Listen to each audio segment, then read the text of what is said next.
away. Can you just give us the latest, particularly on Cole Palmer? You said you hoped you might be available after the international break. That was when we originally spoke to you. Is he, and if not, when might he be? I was wrong. Unfortunately, he needs to be out probably 6 more weeks. So, this is the update. When I spoke to you a few weeks ago, you said you wouldn't require any sort of surgery. Is that still the case? Yes, absolutely. We try just to protect Cole as much as we can. And the most important thing is that when he come back, he's fully fit.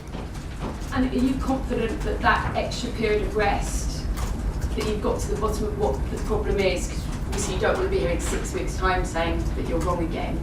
Are you confident that will do the trick this time? Yeah, but unfortunately the medical staff, they are no magician. You never know that. Probably you need 6 weeks. We hope that 6 weeks they are enough. But it's a problem that we need to see step by step, week after week. But for sure, he's going to be okay. And how is he? Because he must be hugely frustrated. You know, he wants a big season in Chelsea. He wants to go to a World Cup. No, he looks very good. To be honest, he looks relaxed. He's trying to recover from the injury. He's doing all the therapy that he needs to do. So he looks good.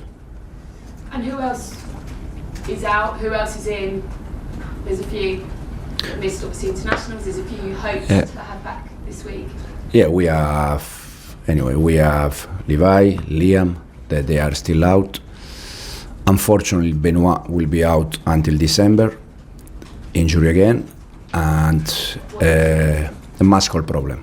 He was doing fantastic. He showed how good he is. He showed how we need him, and we're gonna wait for him. And then we have Moi, Enzo, Pedro that they didn't take part of the session yesterday, and we see if they can train today. Otherwise, they're gonna be out for tomorrow. And Reece is fully fit. Reece is okay. Wow. Okay.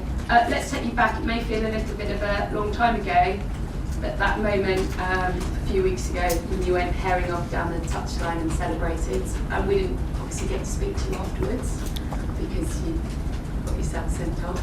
Can you give us a sense of what that felt like and how big a moment you hope it might prove to be? It was a big moment for many reasons. The first reason is because since I joined the club, we never won a game at home in the last minute. So that was one of the reasons why. The other reason is because we were playing against, in this moment, the champion of England. They won the last Premier League. So was an important moment for sure. For me personally, it was just a reaction, just a passion moment, just a normal reaction. And yeah, that's all. And obviously you get sent off, I bet you do it again, wouldn't you? For that moment, for reliving that moment. It was a nice moment. The last season, I was banned for 1 game for the accumulation of yellow card. Again, the last yellow card was against Fulham away, where we won a game in the last minute. So I think it's part of our job, the moment, the passion, the reaction, and I think it's also nice for everyone, for the fans, for the stadium. So it's just a reaction. Thanks, Gail. Soraya? Morning. Last season, do you remember when people were talking about substitutes? They were saying sometimes you make them too late, and you said you only talk about that if we lose. If we win, no one talks about the times of your subs. I want to talk about how Forest have conceded more than half of their goals after the 70th minute. Do stats like that, when you come up against a team you've had a lot of time to prep as well and you like to watch, come into your consideration when you're thinking about your game plan? And how far ahead do you think about substitutes, or is that always really ingrained?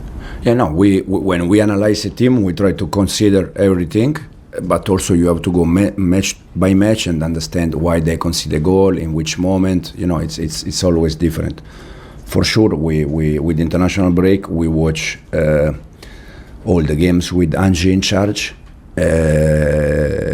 And in terms of make change, I think it's something that sometimes you plan, but also depends how is the game.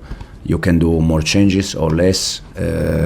I think especially now with the amount of games that we have from now on, we need to think about change, not only during the game but also in terms of start 11. This season you've got a good sort of balance. You've got 7 goals scored from open play, 5 from set pieces, 1 penalty. When it comes to that set piece planning to get more goals, how have you worked around that or prepped that in training? Because obviously defenders normally take the bulk of that and you've had to rotate that a lot due to injuries. Is this something that now you're working on a lot more with your attackers? I mean, a lot of managers talk about they need more height in the squad, loads of different reasons. What do you think this Chelsea squad can do to get more set piece goals? Since I joined the club, Bernardo is the one that is in charge for set pieces, and since last season until today, we didn't change nothing. We are working the same way. We spend time about set pieces, like I think like a normal club. But it's something that, as you said, you can score, you can concede, depends a little bit. But for sure, I think overall, between the goal we score and the goal we concede, we are doing quite well. Your team has completed the second most progressive passes per 90 minutes in this league, but you are mid-table for successful through balls. Do you think the team can be a little bit more creative in Cole's absence when it comes to taking that risk in passing the ball through defensive lines? Do you think you can do more of that? Obviously Levi, he did it from centre-back a lot, but are there more players that can take that responsibility in taking that risk?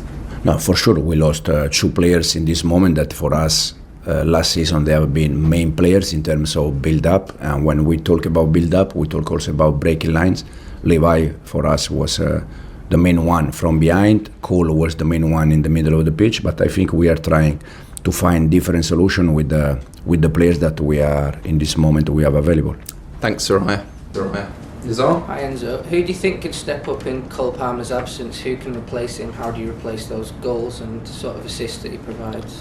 No, first of all, to replace Cole, it's difficult because Cole is a very important player for us, probably one of the best players in the Premier League. So to replace that kind of player, it's always difficult. But I think the ones that we have. Depends on the game plan. In Cole position against Liverpool was Malo Gusto.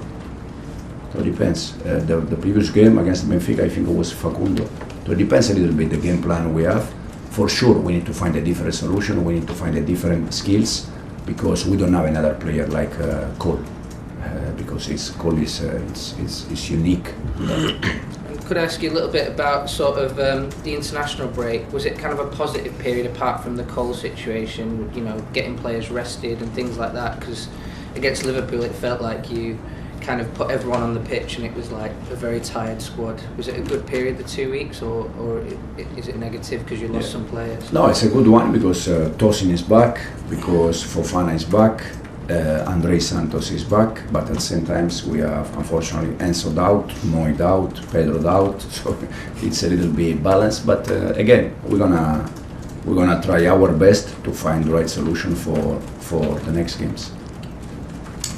Okay, if there's no more questions, we'll end that section there. Cameras off, please.